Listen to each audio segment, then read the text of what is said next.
Hello students, मैं हूं M K Yadav, founder and director of the IAS hub. आज हम सब के लिए एक बहुत ही बड़ी अनाउंसमेंट है जो मैं इस वीडियो के एंड में आपके साथ में डिस्कस करूंगा। क्या लगता है आपको कि यूपीएससी में कितने ऑप्शनल होते हैं? 10 होते हैं, 15 होते हैं, 20 होते हैं, 25 होते हैं? अगर आप जीएस में बहुत अच्छा कर लेंगे, लेकिन अगर आपके ऑप्शनल में मार्क्स नहीं आए तो आपके लिए बहुत मुश्किल होगा यूपीएससी की परीक्षा को पास करना। ऑन एन एवरेज जो बच्चे होते हैं जो यूपीएससी में सेलेक्ट होते हैं, उन सब के 300 के आसपास में मार्क्स आते हैं ऑप्शनल सब्जेक्ट। अगले 15 मिनट में मैं आपको बताऊंगा कि जो ऑप्शनल है वो आप किस तरीके से चूज करें।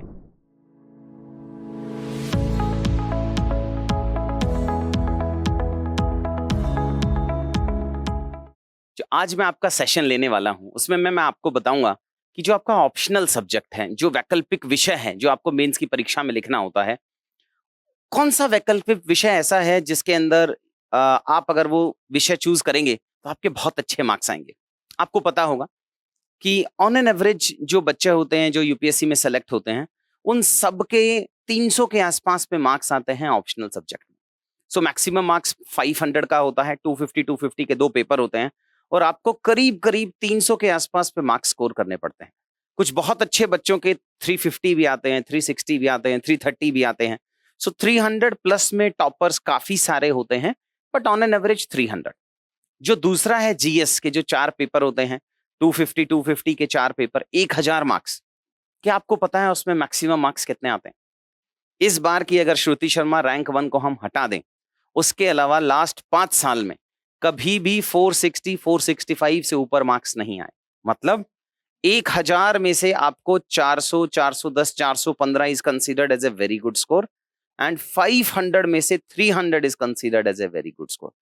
ये दिखाता है कि ऑप्शनल सब्जेक्ट का सिग्निफिकेंस कितना है।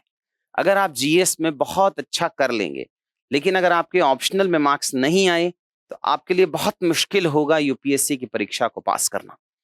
अब अगले 15 मिनट में मैं आपको बताऊंगा कि जो ऑप्शनल है वो आप किस तरीके से चूज करें। आप नए हो इस फील्ड में। जीएस में क्या होता है, आप सबको सेम ही पेपर लेना है। ऑप्शनल आपको खुद से चूज करना है और फिर उसमें मार्क्स स्कोर करना है। सो अगर आपने ऑप्शनल गलत चूज कर लिया, और एक ऑप्शनल को प्रिपेयर करने में कम से कम 4 से 6 महीने लगते हैं। सो अगर आपने गलत ऑप्शनल चूज कर लिया तो बहुत मुश्किल है आप अगले के अटेम्प्ट्स में भी उसको चेंज कर पाएं। मेरे हिसाब से, according to my experience of mentoring almost 800 selected candidates in last 4 years, 5 चीजें आपको ध्यान में रखनी चाहिए जब आप अपना ऑप्शनल सब्जेक्ट चूज करते हैं।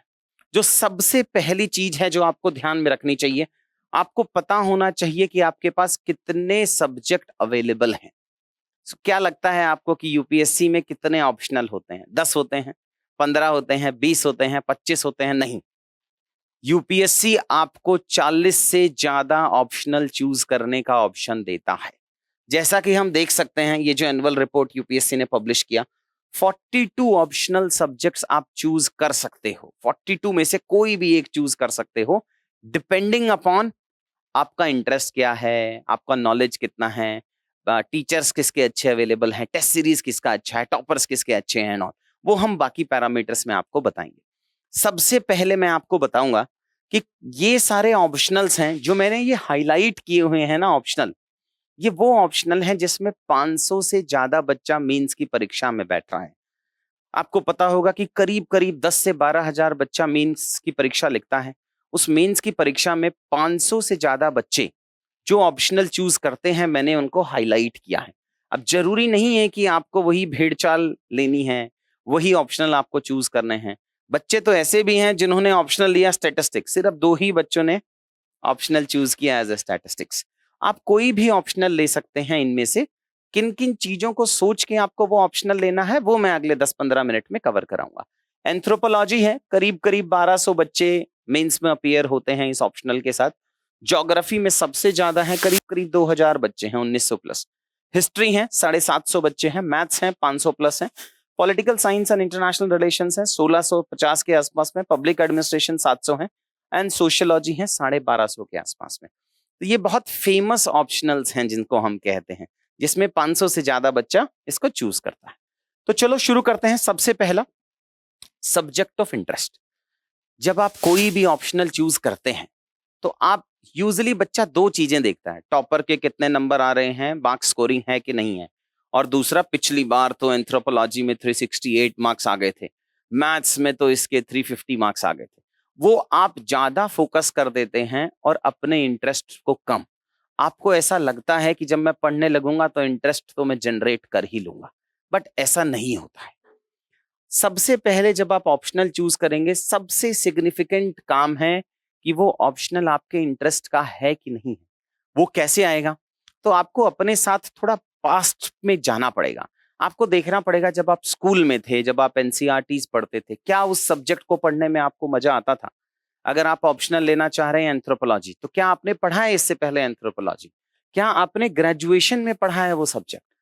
क्या आपको वो पढ़ने में इंटरेस्ट आता था कि वो इंटरेस्ट नहीं आता था? अब अगर आप पढ़ना चाह रहे हैं, क्या आप प्रीवियस ईयर क्वेश्चंस में अगर थोड़ा जाना चाह रहे हैं, समझना चाह रहे हैं कि यूपीएससी किस तरीके का क्वेश्चन पूछ रहा है?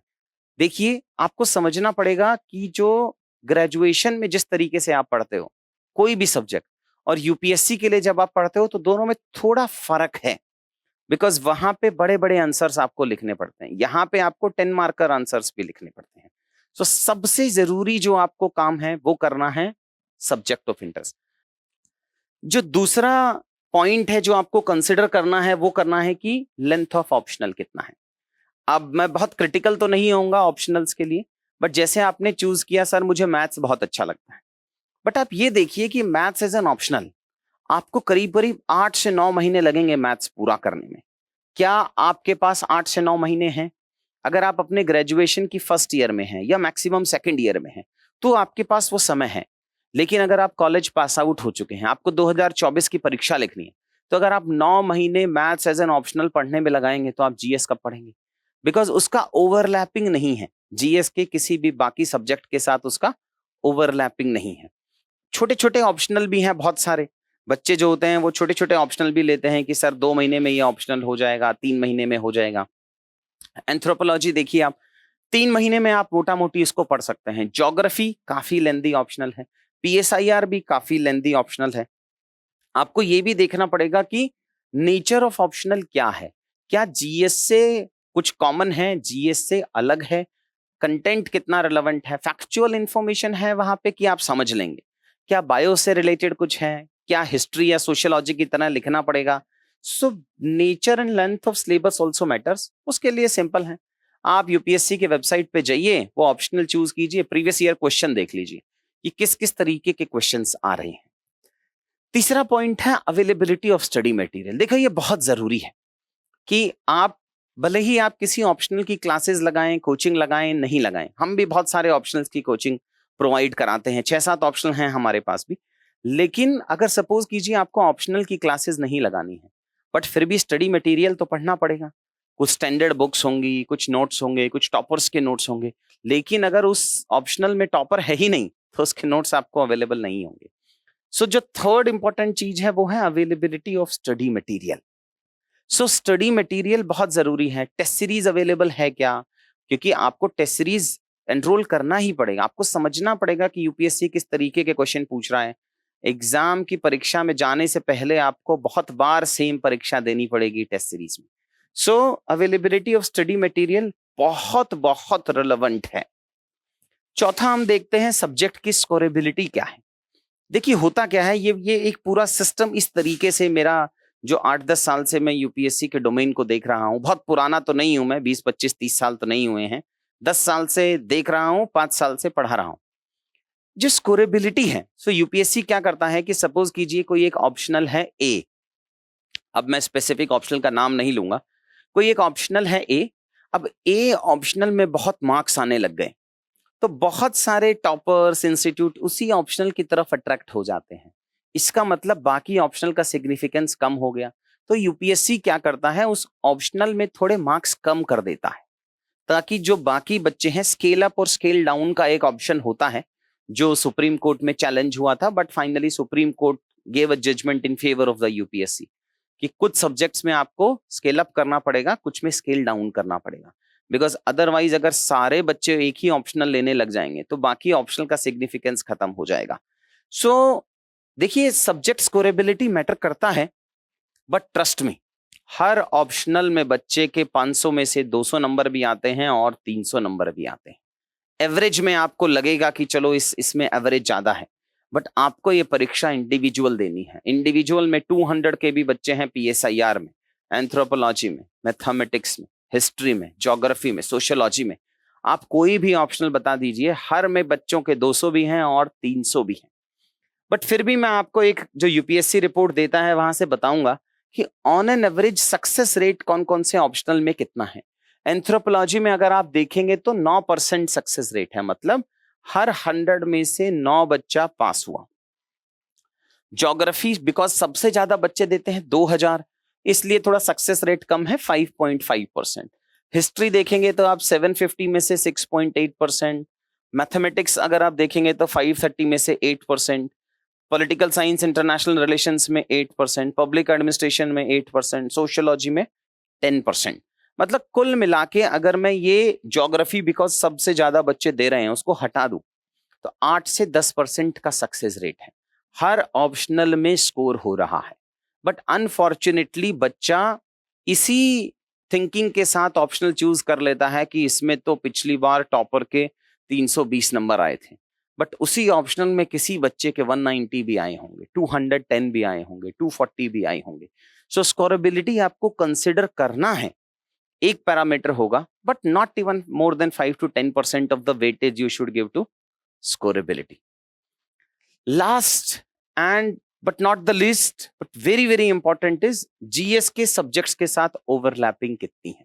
सो अगर मैं इन सब्जेक्ट्स में जाऊं, जैसे एंथ्रोपोलॉजी है, सो एंथ्रोपोलॉजी का ओवरलैपिंग प्रीलिम्स में कहां है भाई, साइंस एंड टेक में आ जाता है, सोशल इश्यूज के अंदर आ जाता है, मेन के अंदर GS पेपर 1 में आता है, एथिक्स में थोड़ा थोड़ा ओवरलैपिंग आता है, एनवायरमेंट में थोड़ा थोड़ा ओवरलैपिंग आता है, ज्योग्राफी प्रीलिम्स में बहुत सिग्निफिकेंट है, ज्योग्राफी एंड एनवायरमेंट, बिकॉज जहां आप ऑप्शनल ज्योग्राफी पढ़ते हैं तो एनवायरमेंट का भी काफी पैरामीटर कंपोनेंट यहां कवर हो जाते हैं। सो ज्योग्राफी प्री में भी बहुत इंपॉर्टेंट है, मेंस में भी बहुत इंपॉर्टेंट है, हिस्ट्री प्री में भी बहुत इंपॉर्टेंट है, मेंस में भी बहुत इंपॉर्टेंट है, बट लेंदी बहुत है। मैथमेटिक्स GS के साथ ओवरलैप नहीं है, नंबर आते हैं।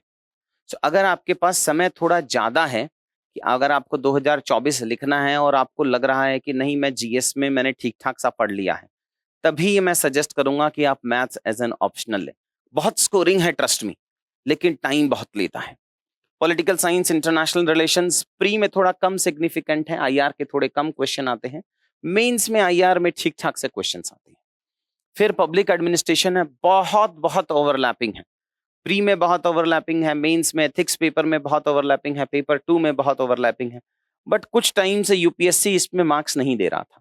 फिर नुपुर गोयल अगर आपने नाम सुना होगा, उस बच्ची के आए थे 300+ और तब से थोड़ा थोड़ा वापस से पब्लिक एडमिनिस्ट्रेशन पे रुझाव बच्चों का भी आया है, UPSC भी मार्क्स दे रहा है। और फिर सोशियोलॉजी आता है, इसका भी ओवरलैपिंग बहुत है। सो जो 5th में आपको बता रहा था कि किसी भी ऑप्शनल का ओवरलैपिंग कितना है GS के सब्जेक्ट्स के साथ, वो भी बहुत मेजर पैरामीटर आपको रखना चाहिए when you are deciding your optional. At the end it's a common saying that you eliminate competition by being yourself. जिस भी सब्जेक्ट में आपका इंटरेस्ट हो, 5 में से सबसे ज्यादा वेटेज आपको देना है जिस भी ऑप्शनल में आपका सबसे ज्यादा इंटरेस्ट हो। At the end of the day आपको एफर्ट्स डालने हैं, we all of us will help you, will facilitate you in your preparation, but final exam आपको देना है। सो जो मैक्सिमम आपको वेटेज देना है वो देना है कि आपको किस ऑप्शनल में इंटरेस्ट जनरेट होता है। Thank you. देखो, मेरा मानना यह है कि देश का हर जो युवा है उसमें बहुत बड़ी काबिलियत है, वो अपने सपने पूरे कर सकता है, लेकिन उन सपनों को पूरा करने के पीछे कुछ परिस्थितियां अच्छी नहीं होती हैं। कभी फाइनेंशियल कंस्ट्रेंट आ जाता है, कभी नॉलेज कंस्ट्रेंट आ जाता है, कभी डायरेक्शन की प्रॉब्लम आ जाती है। लेकिन 1000 से ज्यादा बच्चों को पिछले 5 साल में UPSC की परीक्षा पास कराने में मैंने मदद की है, और आप सबका बड़े भाई होने के नाते मेरी ये रिस्पॉन्सिबिलिटी बनती है कि मैं आपकी कुछ हेल्प कर सकूं। मैं बहुत ही एक्साइटेड हूं आपके साथ ये शेयर करने के लिए कि जो भी बच्चा मुझसे फाउंडेशन की क्लासेस लेना चाहता है, जो पढ़ना चाहता है, जो IAS बनना चाहता है, लेकिन उसके पास फाइनेंशियल कंस्ट्रेंट है, तो हम एक बहुत ही बड़ी स्कॉलरशिप आपके लिए लेके आ रहे हैं। जिस भी बच्चे को वो स्कॉलरशिप एनरोल करनी है, नीचे डिस्क्रिप्शन में हमने एक लिंक दिया है, उसको बहुत अच्छे से भरो। एक स्कॉलरशिप का छोटा सा हम टेस्ट लेंगे आपका, और जिस टेस्ट में जैसी आपकी परफॉर्मेंस होगी उसके हिसाब से हम आपको स्कॉलरशिप देंगे। सो आओ यूपीएससी की परीक्षा शुरू करते हैं और तैयारी शुरू करते हैं। Thank you.